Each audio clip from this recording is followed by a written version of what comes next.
Good morning, welcome to top news. రాష్ట్రంలో వానాకాలం పంటల సాగు, కరోనా వైరస్, లాక్డౌన్ సడలింపులు, ఇతర అంశాలపై ఇవాళ ఉన్నత స్థాయి సమీక్ష చేయబోతున్నారు ముఖ్యమంత్రి కేసీఆర్. మధ్యాహ్నం 2 గంటలకు హైదరాబాద్ బేగంపేట్ క్యాంప్ ఆఫీసులో జరగనున్న మీటింగ్ కు మంత్రులు, ఉన్నతాధికారులు హాజరయ్యే ఛాన్స్ ఉంది. రాష్ట్రంలో నియంత్రిత పంటల సాగు కోసం రైతులను ప్రోత్సహించేందుకు చేపట్టాల్సిన చర్యలపై అధికారులతో మాట్లాడబోతున్నారు సీఎం.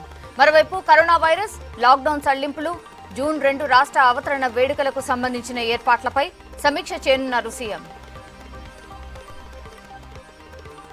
రాష్ట్రంలో కరోనా కేసులు భారీగా పెరుగుతున్నాయి. ఆరెంజ్, గ్రీన్ జోన్లలోనూ పాజిటివ్ కేసులు నమోదవుతున్నాయి. మంగళవారం కొత్తగా 71 మందికి కరోనా సోకినట్టు వైద్య ఆరోగ్య శాఖ ప్రకటించింది. దీంతో రాష్ట్రంలో కరోనా బాధితుల సంఖ్య 1991కి చేరింది.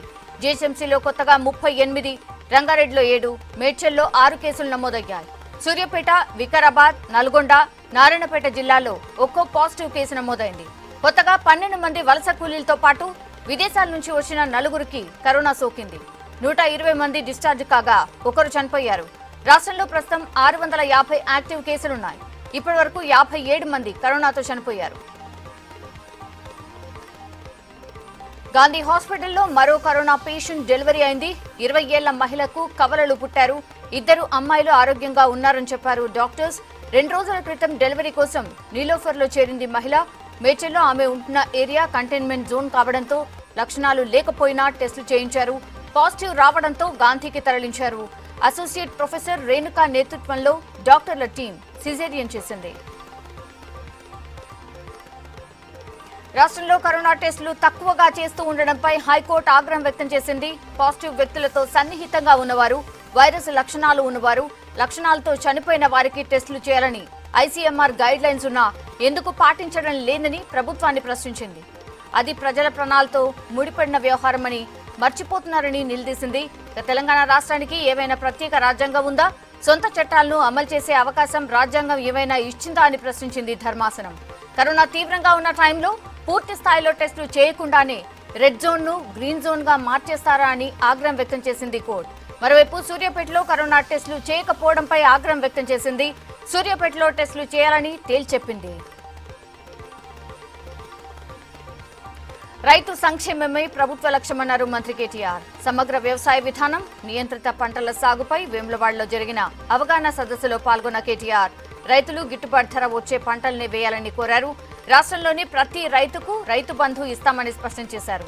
వ్యవసాయ రంగంలో ప్రయోగాలు చేయబోతున్నామని చెప్పారు. తెలంగాణలో వచ్చిన విప్లవాత్మకమైన మార్పులు సాగునీటి రంగంలో గాని, వ్యవసాయంలో గాని ఖచ్చితంగా చరిత్రలో సువర్ణాక్షరాలతో లిఖించబడతాయి. ముందు చూపుతో, ఆలోచనతో ఏది అవసరమో గా పంట వేద్దాం అనే ఎజెండాతో గౌరవ ముఖ్యమంత్రి గారి ఆలోచన తీసుకున్నారు. ప్రభుత్వం చిత్తశుద్ధితో ఉన్నది. మాకు ఎవరికో ఏదో ఎగ్గొట్టాలన్న ఆలోచన పొరపాటున కూడా లేదు. ఇట్లాంటి ప్రోగ్రాం పెట్టి రైతు బంధును ఎవరికో తప్పించాలన్న ఆలోచన లేదు. కేసీఆర్ గారు ఏం చేసినా బాజాప్తా చేస్తారు తప్ప బేజాప్తా చేస్తారు.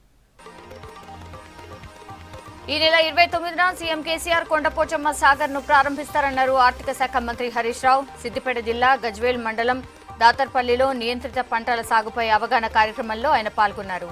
నీళ్లు, రైతు బంధు, నిరంతర విద్యుత్తో వ్యవసాయాన్ని లాభసాటిగా మార్చుతున్నామన్నారు హరీష్ రావు. నియంత్రిత పంటల సాగుపై 5 మండలాలు ఏకగ్రీవ తీర్మానం చేయడంతో గజ్వేల్ రాష్ట్రంలోనే ఆదర్శ నియోజకవర్గంగా మారిందని చెప్పారు. రేపు ఎల్లుండి చూడండి రచ్చిగా నీళ్ళే నీళ్లు కొండపోషమ్మల 29 నాడు 11:30 ఈ ఎండాకాలం రోహిణి కార్తిలో మీ చెరువులకు నీళ్లు వచ్చి పులిచెర్ల చెరువు మత్తడి దుంకేది మీరే చూస్తారు. ఇది కలనా నిజమా అన్నట్టుగా కాళేశ్వరం నీళ్లు ఇలా మన పులిచెర్ల చెరువులకు రాబోతా ఉన్నాయి. అంటే ఇక నీళ్లు వస్తున్నాయి, రైతు బంధు వచ్చింది, కరెంట్ వచ్చింది, ఇవన్నీ వచ్చినాక రేపు వ్యవసాయం లాభసాటిగా మారదా?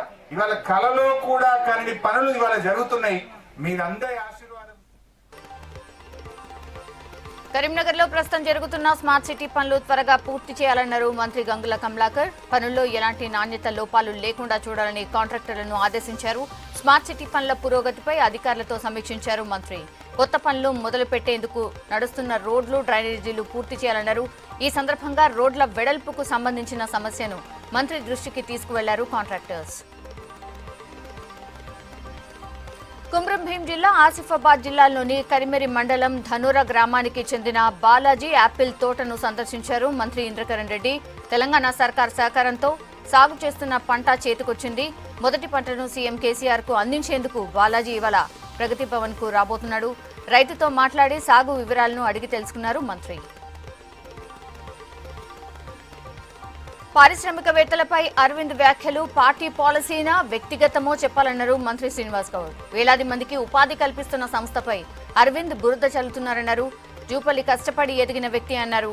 బీజేపీ నేతల వైఖరితో రాష్ట్రానికి వచ్చే పరిశ్రమలకు వెనక్కి వెళ్లే ప్రమాదం ఉందన్నారు. పసుపు బోర్డు హామీని అరవింద్ నిలబెట్టుకోవాలన్నారు శ్రీనివాస్ గౌడ్.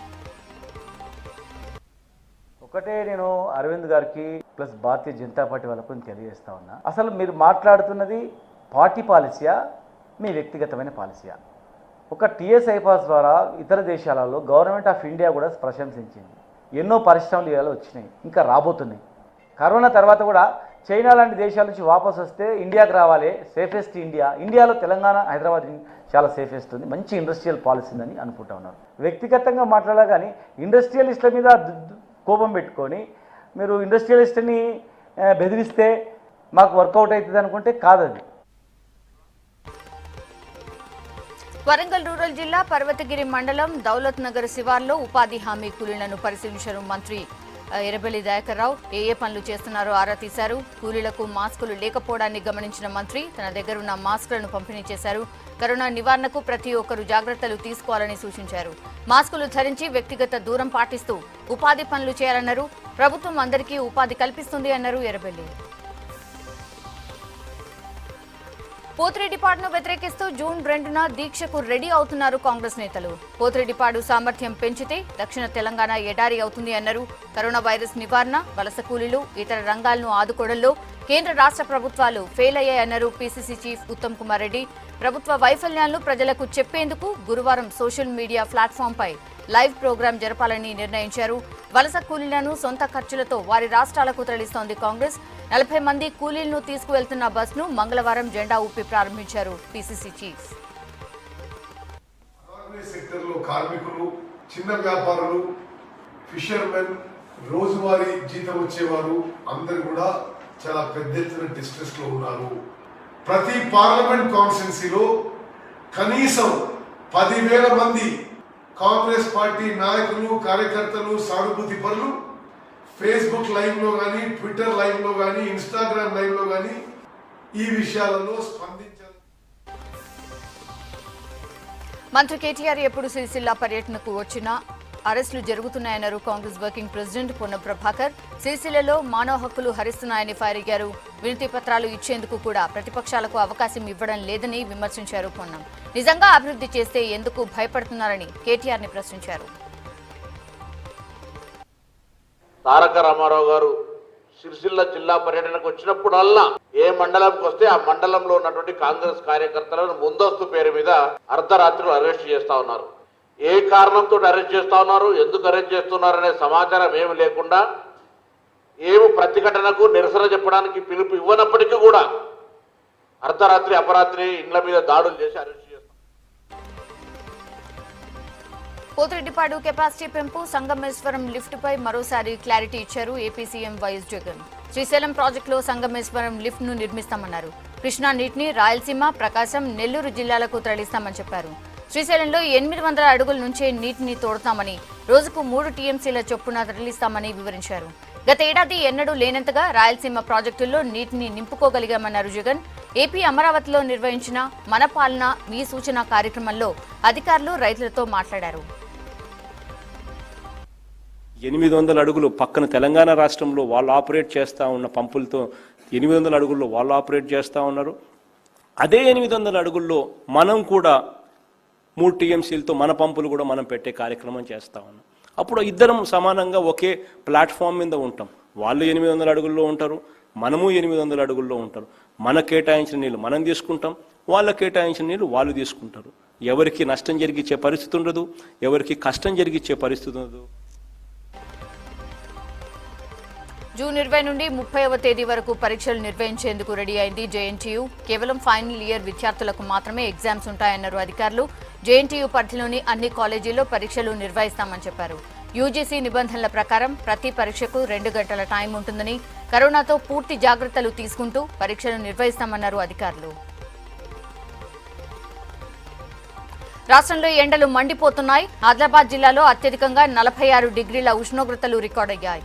ఆదిలాబాద్ టౌన్, బేలా, నిర్మల్లోని మాండా, మంచిర్యాలలోని వెల్గనూర్, జన్నారంలో 45.9 డిగ్రీల టెంపరేచర్ నమోదైంది. మరో 3 రోజులు అక్కడక్కడ వడగాల్పులు వీచే అవకాశం ఉందని హైదరాబాద్ వాతావరణ కేంద్రం తెలిపింది. తెలంగాణ, రాయలసీమ మీదుగా ఉపరితల ద్రోణి కొనసాగుతోందని, దీని ప్రభావంతో రాష్ట్రంలోని కొన్ని ప్రాంతాల్లో ఇవాళ రేపు తేలికపాటి నుంచి మోస్తరు వర్షాలు కురవచ్చని తెలిపింది. ఇక దేశంలో రాజస్థాన్లోని చురు దగ్గర అత్యధికంగా 50 డిగ్రీల ఉష్ణోగ్రత నమోదైంది. ఢిల్లీలోని పాలెం వద్ద 47.6 డిగ్రీలు రికార్డైంది. లాక్డౌన్లో సొంతూళ్లకు వెళ్లలేక ఇబ్బందులు పడుతున్న వలస కూలీల కష్టాలపై సుప్రీంకోర్టు ఆవేదన వ్యక్తం చేసింది. వారిని ఆదుకోవాలంటూ కేంద్రంతో పాటు అన్ని రాష్ట్ర ప్రభుత్వాలను కోరింది. వలస కార్మికులకు ఫ్రీ ఫుడ్, షెల్టర్తో పాటు ట్రాన్స్పోర్ట్ కల్పించాల్సిన బాధ్యత ప్రభుత్వాలదే అని చెప్పింది. వలస కూలీలు పడుతున్న కష్టాలపై మీడియాలో వచ్చిన వార్తల ఆధారంగా సుప్రీంకోర్టు కేసు విచారణ చేపట్టింది. కూలీలను ఆదుకునేందుకు, వారిని సొంతూళ్లకు పంపించేందుకు ప్రభుత్వాలు అనుసరిస్తున్న విధానాలు చెప్పాలంటూ కేంద్ర రాష్ట్ర ప్రభుత్వాలకు నోటీసులు ఇచ్చింది. కరోనా విషయంలో ప్రపంచ దేశాలతో పోలిస్తే మనం చాలా నయమని చెప్పింది కేంద్రం. దేశంలో కరోనా పేషెంట్ల రికవరీ రేట్ 41% ఉందని తెలిపింది. మరణాల రేట్ 2.87% తగ్గిందని ప్రకటించింది.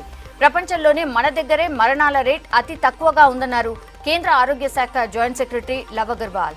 దేశంలో 612 కరోనా టెస్టింగ్ ల్యాబ్స్ ఉన్నాయని ఐసీఎంఆర్ చీఫ్ బలరాం భార్గవ చెప్పారు. రోజుకు 1,00,000కు పైగా శాంపిల్స్ టెస్ట్ చేస్తున్నామని చెప్పారు.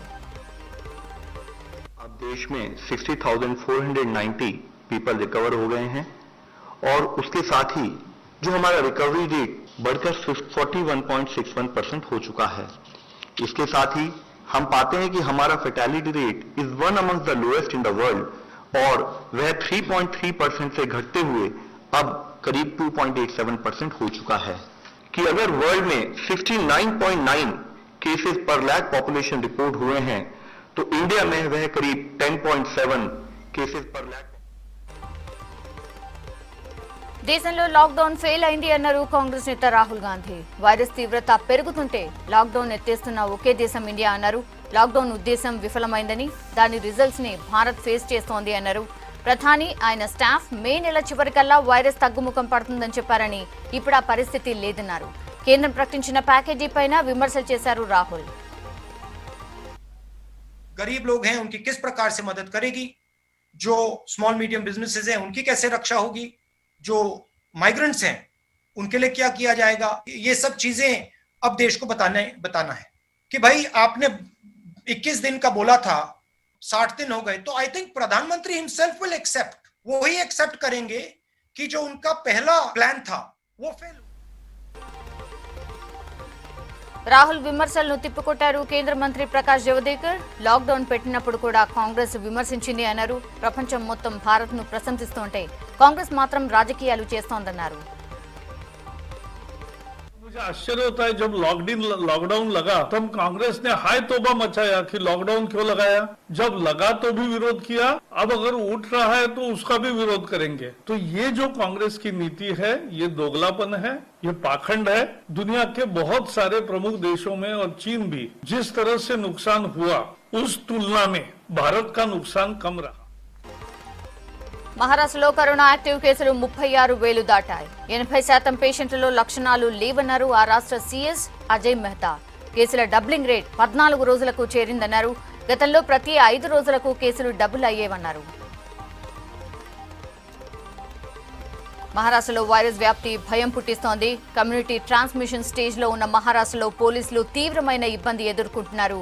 గడిచిన 24 గంటల్లో మహారాష్ట్రలో 80 మంది కాకిల్లో వైరస్ గుర్తించారు. 2 పోలీసులు చనిపోయారు.